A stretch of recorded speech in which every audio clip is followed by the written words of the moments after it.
کہ حضور نے یہ فرما دیا کہ ہم حساب کتاب سے چاند کی گنتی نہیں کرتے ہیں، بلکہ ہم رویت کے اعتبار سے اس کا معاملہ رکھتے ہیں۔ تو فرمایا صوموا لرؤیتہ وافطروا لرؤیتہ، روزے کی ابتدا چاند کی رویت پر ہو اور روزے کی انتہا اور عید کا منانا کس پر ہو؟ چاند کی رویت سے ہو۔ یہ میرے آقا صلی اللہ علیہ وسلم نے فرمایا۔ اس مسئلے میں صحابہ کے زمانے میں کیا ایسا نہیں ہوتا تھا کہ مختلف جگہوں پر مختلف دنوں میں رمضان کی ابتدا اور عید وغیرہ ہوتی ہو؟ حضرت سیدنا عبداللہ ابن عباس رضی اللہ تعالی عنہما کی ایک حدیث میں نے پڑھی، ترمذی شریف میں بھی، مسلم شریف میں، بیہقی میں اور حدیث کی کئی کتابوں میں۔ فرماتے ہیں کہ حضرت قریب کو ام المؤمنین میمونہ رضی اللہ تعالی عنہا نے اپنے کسی کام سے ملک شام بھیجا تھا۔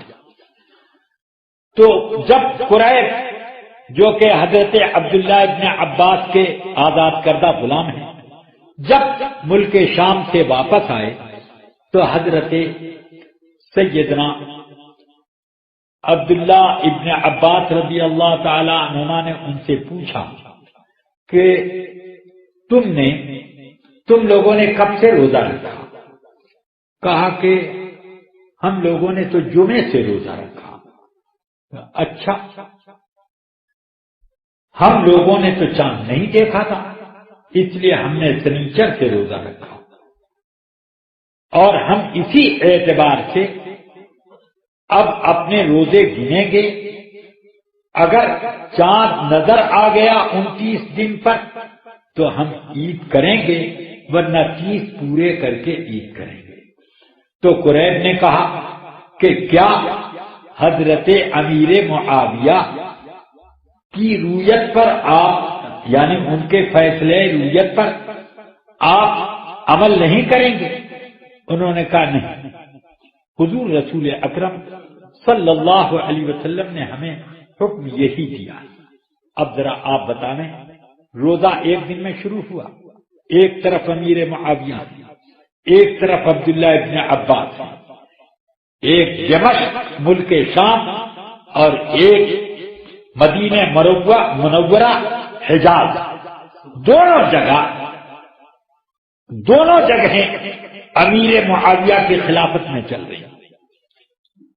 ان کی خلافت جیسے دمشق میں ہے ویسے ہی مدینہ منورہ میں۔ ایک خلیفہ کی خلافت میں 2 شہر، اور دونوں شہروں میں رمضان الگ دن شروع ہو رہا ہے اور عید الگ دن منانے کی کوشش ہو رہی ہے۔ کوئی بھی اس سلسلے میں ایک دوسرے پر اعتراض نہیں کرتا۔ یہ نہیں کرتے کہ امیر معاویہ غلط اور امیر معاویہ نے یہ کہا ہو کہ عبداللہ ابن عباس غلط، بلکہ یہ صحابہ کرام ہیں، شریعت کو ہم سب سے زیادہ بہتر سمجھتے ہیں۔ مگر اب یہ زمانہ آ گیا کہ نہ ٹیلی فون سے خبر آ جائے یا فیکس آ جائے یا ای میل مل جائے یا یہ ہو جائے یا وہ ہو جائے، سب معتبر۔ میں کہتا ہوں یہ سارے ذریعے کیا حضرت قریب سے زیادہ مضبوط ہیں؟ قریب جو خبر لے کر آئے تھے اس سے زیادہ مضبوط ہے؟ مگر نہیں، جب قریب کو جو ایک فقیہ محدث صاحب علم ہے قریب، ان کی بات حضرت ابن عباس نے یہ کہہ کر کے رد کر دی کہ رسول پاک نے ہم کو یہی حکم دیا کہ تم رویت کر کے روزہ رکھو اور روزہ رویت پر ختم کرو۔ تو اس سے یہ سمجھ میں آتا ہے کہ ایک دن میں ہر چیز کا ہو جانا، یہ ایک مزاج جو بنا لیا گیا ہے، یہ قانون شرع کے بالکل خلاف ہے، یہ قانون طبع پر ہے۔ آدمی نے اپنی طبیعت پر ایک قانون گڑھ لیا۔ اسی طریقے کے کتنے معاملات میں دیکھتا ہوں۔